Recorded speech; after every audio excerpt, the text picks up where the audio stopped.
نحمده ونصلي على رسوله الكريم بسم اللہ الرحمن الرحیم۔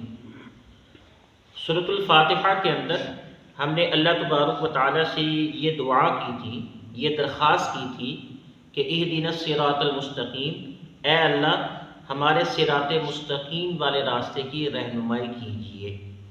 تو اللہ تبارک و تعالیٰ نے ہماری دعا کو قبول کرتے ہوئے فرمایا ذالک الکتاب لا ریب فیہ ھدی للمتقین، کہ یہ وہ کتاب ہے کہ جس کے اندر اللہ تبارک و تعالیٰ نے ہدایت رکھی ہے، اور ہدایت ملنی کن کو ہے کہ جو متقی لوگ ہیں۔ اللہ تبارک و تعالیٰ نے ہدایت ان کے لیے رکھی ہے۔ متقی کون لوگ ہیں؟ کہ جو اللہ تبارک و تعالیٰ کی نافرمانی سے بچتے ہیں، اللہ تبارک و تعالیٰ کی حکم عدولی سے بچتے ہیں، اللہ تبارک و تعالیٰ کو ہمیشہ خوش رکھتے ہیں۔ اب ہمیں کیسے پتہ چلے گا کہ متقی کون لوگ ہیں، کہ متقی لوگوں کے اندر کون سی صفات، کون سی خوبیاں ہونی چاہیے، کون سی کوالٹیاں ہونی چاہیے؟ تو اللہ تبارک و تعالیٰ ساتھ ہی متقی کی علامات، ان کی صفات، ان کی خوبیوں کو بیان فرما رہے ہیں کہ ان کی یہ علامات ہوں گی۔ پہلی علامت یہ ہے کہ اللہ تبارک و تعالیٰ فرما رہے ہیں کہ الذین یؤمنون بالغیب، کہ وہ غیب کے اوپر بن دیکھے ایمان لے آتے ہیں۔ ہم نے اللہ تبارک و تعالیٰ کو دیکھا نہیں ہے، لیکن اللہ تبارک و تعالیٰ کو اس کے اوپر ہم ایمان ضرور رکھتے ہیں کہ اللہ تبارک و تعالیٰ ہمارے خالق ہیں، رازق ہیں، اللہ نے یہ کائنات بنائی ہے، ہمیں پیدا کیا ہے، ہماری ضروریات کو مہیا کر رہے ہیں۔ تو یہ اللہ تعالیٰ نے، یہ ہمارا اللہ کی ذات کے اوپر مکمل یقین، مکمل اعتماد ہے۔ اور اسی طریقے سے ہم نے حضور صلی اللہ علیہ وسلم کو دیکھا نہیں ہے، لیکن حضور صلی اللہ علیہ وسلم جو تعلیمات، جو ہدایات، جو بھی آپ لے کر آئے ہیں، جو قطعی طور پر ثابت ہیں، ان کے اوپر ہمارا مکمل یقین ہے، مکمل اعتماد ہے۔ ہم نے فرشتوں کو دیکھا نہیں ہے، لیکن اللہ تبارک و تعالیٰ نے فرمایا کہ فرشتے ہیں، تو ہمارا مکمل یقین ہے کہ فرشتے ہیں۔ ہم نے جنت اور جہنم کو دیکھا نہیں ہے، لیکن اللہ رب العزت نے فرما دیا تو ہمارا مکمل یقین، مکمل اعتماد ہے کہ ہم نے مرنے کے بعد جنت کو دیکھنا ہے۔ اگر نعوذ باللہ اللہ کی نافرمانیاں کی ہوئی جو کافر لوگ ہیں، وہ جہنم کے اندر جائیں گے۔ تو ہم نے یہ چیزیں دیکھی نہیں ہیں۔ میں اس بات کو ایک مثال سے سمجھانا چاہتا ہوں کہ اللہ تعالیٰ نے حضور علیہ السلام کو معراج کی سیر کروائی، آپ کو بیت اللہ سے بیت المقدس کے اندر لے جایا گیا۔ بیت المقدس کے اندر سارے کے سارے انبیاء علیہ السلام تشریف فرما تھے، تو حضور علیہ السلام نے سارے کے سارے انبیاء علیہ السلام کی امامت کروائی۔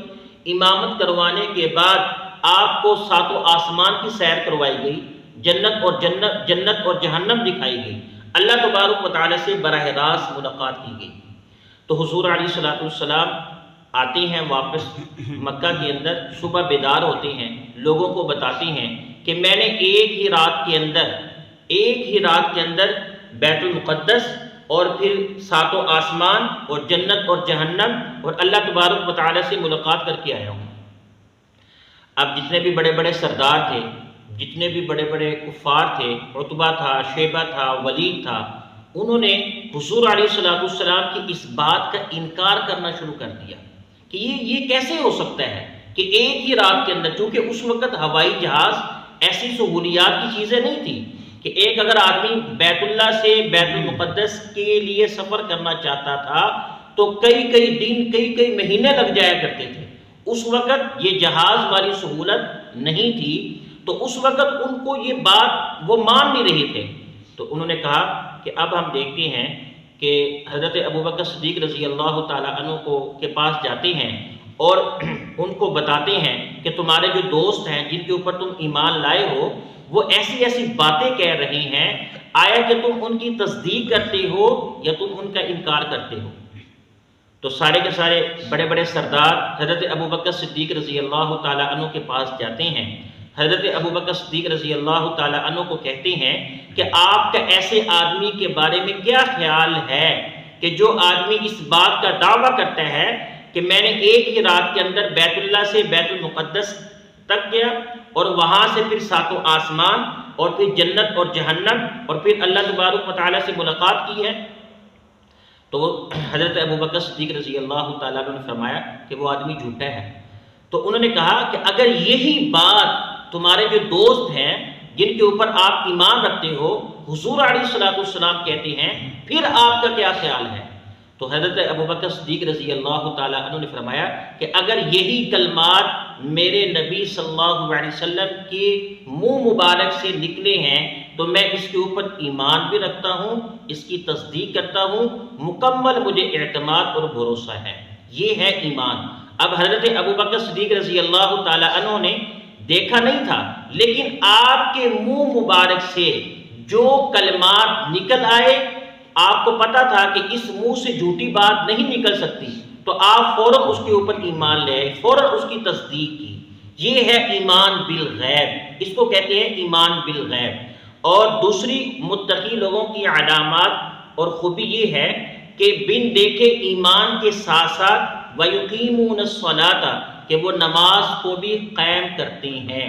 یقیمون یہ اقامت سے ہے، اور اقامت کا مطلب ہوتا ہے کہ اس کے فرائض، اس کے واجبات، اس کی سنن، اس کے مستحبات کی رعایت رکھتے ہوئے پانچوں وقت کی نماز پڑھتا ہوگا تو وہ آدمی نماز کو قائم کرنے والا ہے۔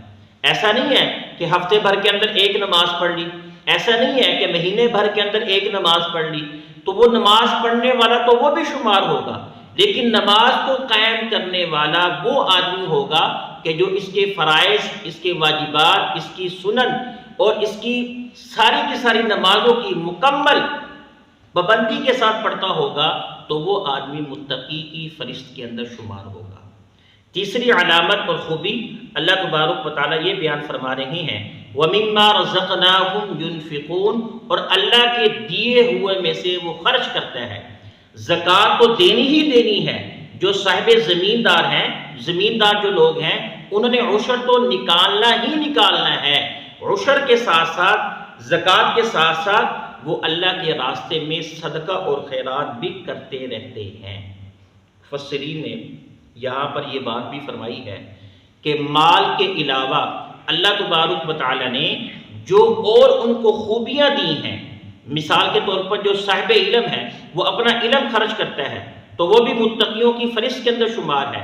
ایک آدمی کو اللہ تبارک و تعالیٰ نے قوت دی ہے، طاقت دی ہے، وہ اپنی قوت، وہ اپنی طاقت نیک راستے میں، اللہ کے راستے میں خرچ کرتا ہے۔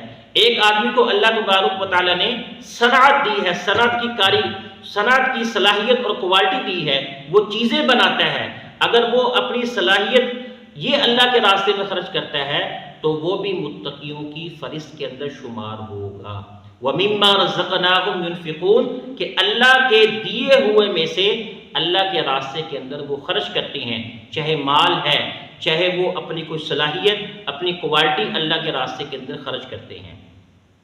متقیوں کی چوتھی علامت اور خوبی اللہ نے یہ بیان فرمائی ہے کہ وَالَّذِينَ يُؤْمِنُونَ بِمَا أُنزِلَ إِلَيْكَ وَمَا أُنزِلَ مِن قَبْلِكَ کہ جو کچھ بھی حضور علیہ الصلوۃ والسلام لے کر اترے ہیں ان کے اوپر بھی ایمان رکھتے ہیں، اور ساتھ ساتھ جو پہلے انبیاء علیہ الصلوۃ والسلام ہیں ان کے اوپر بھی ایمان رکھتے ہیں، اور پہلے انبیاء علیہ الصلوۃ والسلام کے اوپر جتنی بھی کتابیں نازل ہوئی ہیں، تورات ہے، انجیل ہے، زبور ہے، اور جتنے بھی صحیفے نازل ہوئے ہیں ان کے اوپر وہ مکمل یقین رکھتے ہیں، مکمل اعتماد رکھتے ہیں۔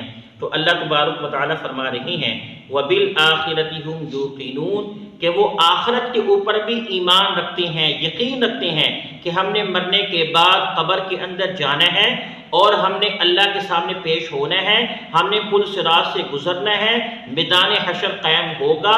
یہ آخرت کی ساری باتیں ہیں کہ ہم نے اللہ تبارک و تعالیٰ کے سامنے پیش ہونا ہے۔ ان کو مکمل یقین ہے کہ اللہ تعالیٰ نے جس طریقے سے ہمیں پیدا کیا ہے اسی طریقے سے اللہ تعالیٰ ہمیں اپنے سامنے کل قیامت کے دن پیش کریں گے۔